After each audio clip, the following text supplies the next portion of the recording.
Hall के बीचों बीच मोटे लोहे की रेलिंग के पीछे एक विशाल काली धातु की तिजोरी रखी थी। चारों ओर लाल वेलवेट की रस्सियां थीं, सिक्योरिटी गार्ड खड़े थे, सीसीटीवी कैमरे हर हरकत पर नजर रखे हुए थे। तिजोरी पर पुराने राजघराने की एक निशानी उकेरी हुई थी, एक शेर, एक तलवार और कुछ अजीब से प्रतीक। यह कोई साधारण तिजोरी नहीं थी। 4 साल पहले शहर से दूर एक पुराने खंडहर नुमा महल की खुदाई के दौरान मजदूरों को जमीन के नीचे एक भारी लोहे की तिजोरी मिली थी, मानो किसी ने जानबूझकर उसे छिपा कर रखा हो।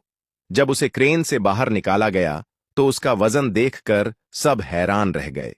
पुराने दस्तावेजों से पता चला कि यह किसी प्राचीन राजा की गुप्त तिजोरी हो सकती है, जिसके अंदर या तो खजाना छिपा है या कोई बहुत बड़ा राज। इसीलिए उसे शहर के इस म्यूजियम में लाया गया था। सरकार ने साफ घोषणा कर दी थी कि तिजोरी को वैज्ञानिक तरीकों से ही खोला जाएगा, तोड़फोड़ की बिल्कुल इजाजत नहीं होगी। अंदर जो भी होगा वह इतिहास की धरोहर माना जाएगा। लेकिन परेशानी यह थी कि तिजोरी खुल ही नहीं रही थी। उसमें न कोई साधारण चाबी का छेद था, न कोई कोड वाला डायल, न ही कोई इलेक्ट्रॉनिक पैनल। बाहर से सिर्फ मोटी काली धातु दिखाई देती थी और उस पर उभरे हुए कुछ रहस्यमय सिंबल्स। 4 सालों में देश के कई बड़े लॉक एक्सपर्ट बुलाए गए। किसी ने लेजर से स्कैन किया, किसी ने अल्ट्रासोनिक मशीनें लगाईं, किसी ने एक्सरे से अंदर झांकने की कोशिश की, लेकिन तिजोरी ने अपना कोई राज नहीं खोला। ड्रिल मशीनें धातु पर चलते चलते गर्म हो जातीं, पर भीतर तक पहुंच ही नहीं पातीं।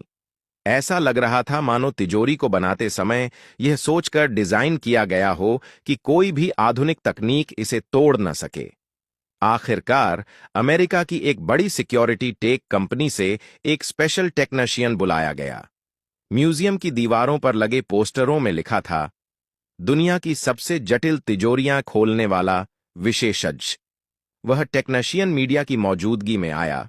उसने मशीनें लगाईं, सेंसर्स लगाए, वाइब्रो एनालिसिस किया, लेकिन घंटों की मेहनत के बाद उसे भी हार माननी पड़ी। उसने माइक पकड़ा और कहा, this iron volt might never open. बिना ओरिजिनल की या गुप्त जानकारी के इसे खोलना लगभग नामुमकिन है। इसी नेवर वाले पल में हॉल के एक कोने से एक लड़का आगे बढ़ा।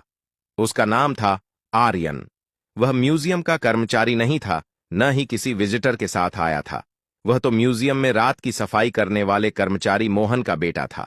जब रात को सब लोग चले जाते, मोहन झाड़ू, पोछा और डस्टबिन लेकर हर हॉल की सफाई करता।